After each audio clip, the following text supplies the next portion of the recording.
मला पण होणार आहे. मगाशीच मी सांगितलं की धड्याचं नाव किंवा कवितेचं नाव, लेखक लेखिका, कवी कवयित्री, संदर्भ पुस्तक आणि साहित्याचा प्रकार, मग मध्यवर्ती कल्पना, मुद्देसूद उत्तर आणि होकारार्थी शेवट, की अशा तऱ्हेने विंदा करंदीकरांनी या कवितेचं स्पष्टीकरण केलेलं आहे किंवा आम्ही स्पष्टीकरण केलेलं आहे. म्हणजे विचारलेला प्रश्न सकारात्मक भूमिकेतनं तिथे लिहायचा. याच्यासाठी कवितांच्या प्रश्नांच्या बाबतीत जर का दीर्घोत्तरी कोणते चांगले करायचे असा प्रश्न असेल तर संत, तंत, पंत, रविकिरण मंडळ, दलित काव्य या काव्यांच्या ना जे काही प्रकार आहेत, एकूण 10 कविता आहेत पण 5 संत काव्य, त्या 15 कवितांवरती पुस्तकातच असलेले 15 दीर्घोत्तरी प्रश्न आहेत. तर त्या 15 दीर्घोत्तरी प्रश्नांची त्यांनी खूप चांगली तयारी करावी. त्यातलाच एक प्रश्न बोर्डाला नक्की विचारला जातो. फक्त त्याचा लिखाणाचा सराव करावा. आपलं उत्तर 1 ते 1.25 पानात होतंय का, आपले परिच्छेद नीट पडतायत का, की त्यांना ते उत्तर लिहिता येईल. बरोबर. पुढचा फोन घेत औरंगाबादहून आपल्याला शबाना मोगल फोन करते. नमस्कार शबाना, प्रश्न विचार. हॅलो, शबाना मुजार बोलते मी. हा बोल. कोल्हापूरहून. हा. आणि मी आता 10वीला पूर्व तयारीसाठी बसलेले आहे आणि मला उतारा वाचून शीर्षक काढायचं आहे. ते कसं मी काढणार, त्याच्यासाठी मला माहिती जरा पाहिजे होती. उतार्यावरून शीर्षक लिहायला हा प्रश्न सुद्धा उच्चस्तरीय मराठीला नाहीये.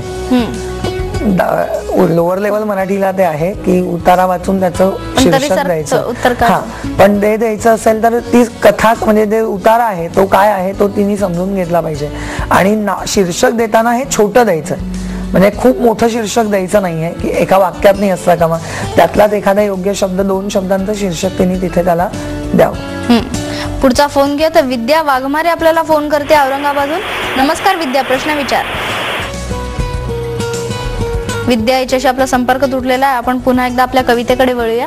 सर, कवितेबद्दल आणखी आम्हाला काय सांगाल? पुढे वेड्या पिशा ढगाकडून वेडे पिसे आकार घ्यावेत, रक्तामधल्या प्रश्नांसाठी पृथ्वीकडून होकार घ्यावेत. आता वेड्या पिशा ढगांकडून वेडे पिसे आकार घ्यावेत म्हणजे काय, तर ढगांकडे जर का पाहिलं तर कायम सारखे आकार नसतात, वेगवेगळे आकार असतात. मग यातनं आपण काय घ्यायचंय, मुळातच कवितेचं नाव घेत आहे तर घेतलं पाहिजे, शिकलं पाहिजे, आत्मसात केलं पाहिजे, ते ग्रहण केलं पाहिजे, समजून घेतलं पाहिजे. आणि नुसतं समजून नाही घ्यायचंय तर त्या पद्धतीने आपल्या वर्तणुकीत आपण बदल केला पाहिजे.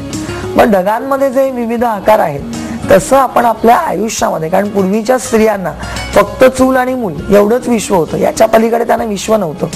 पण आता भरतकाम आहे, विणकाम आहे, रांगोळी आहे संस्कार भारतीची, तर अशा विविध कलागुणांमध्ये त्यांनी आवड निर्माण केली पाहिजे. या विविध कला आपल्यामध्ये आत्मसात केल्या पाहिजेत, ग्रहण केल्या पाहिजेत. म्हणजे ढगांमधले जसे निसर्ग हा जो आहे हा भरभरून तुम्हाला देत असतो, पण त्या निसर्गाकडनं तुम्ही काय घेतलं पाहिजे. शेवटी नाण्याच्या 2 बाजू आहेत, चांगलं आणि वाईट. तसं तुम्हाला जे चांगलं आहे त्यातनं ते चांगलं तुम्ही घेतलं पाहिजे.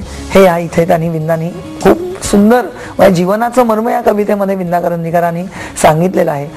पुढे रक्तामधल्या प्रश्नांसाठी पृथ्वीकडून होकार घ्यावे. आता रक्तांमधल्या प्रश्नांसाठी पृथ्वीकडून होकार घ्यावेत.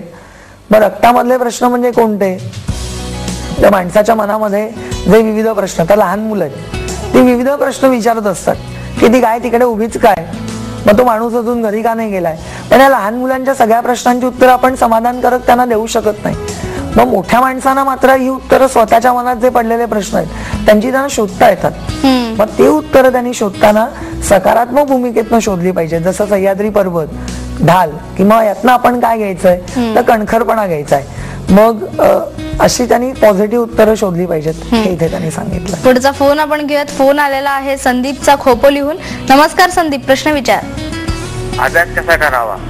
अभ्यास कसा करावा, वा. पुढचा फोन आपण घेऊयात. सचिन आपल्याला फोन करतोय मुंबईहून. नमस्कार सचिन, प्रश्न विचार. नमस्कार मॅडम. नमस्कार सर. मला असा प्रश्न विचारायचा होता की आपण परीक्षेच्या टायमाला दीर्घोत्तरी प्रश्न आणि जे महत्वाचे प्रश्न ते लिहिताना कुठली काळजी घ्यायची. सचिन, तुझ्या प्रश्नाचं उत्तर असं आहे की आत्ताच सरांनी दीर्घोत्तरी प्रश्नाबद्दल सांगितलं होतं. तुला जर काही शंका असतील तर तू रात्री 1 वाजता आमचा हा कार्यक्रम रिपीट टेलिकास्ट याचा होतो तेव्हा तू याचं उत्तर घेऊ शकशील. सर, अभ्यास कसा करावा अगदी थोडक्यात काय सांगाल? ओके. अभ्यास कसा करताना विद्यार्थ्यांनी पहिली गोष्ट आता शेवटच्या वेळेला की त्यांना जी वेळ योग्य वाटते ती सकाळी त्यांना थोडंसं लवकर उठून अभ्यास करता येत असेल तर सकाळी लवकर उठून करावा. रात्री जागून अभ्यास करता येत असेल तर रात्री जागून अभ्यास करावा. वेळ म्हणजे सकाळी करतात का रात्री हे महत्वाचं नाही. त्यांनी त्यांच्या नियोजनाप्रमाणे जी सुटेबल वेळ आहे त्याप्रमाणे अभ्यास करावा. रोज एका दीर्घोत्तरी प्रश्नाचं उत्तर लिहावं, रिकाम्या जागा एका वाक्यात यांचं सातत्याने वाचन करत राहावं. असं सगळ्याची रिव्हिजन करत करत त्यांनी अभ्यास केला पाहिजे. धन्यवाद सर, तुम्ही इथे आलात आणि इतकं छान इतकं सुंदर मार्गदर्शन केलं त्यासाठी. तर अभ्यास माझा 10वीचा मध्ये आज आम्ही इथेच थांबतोय. नमस्कार.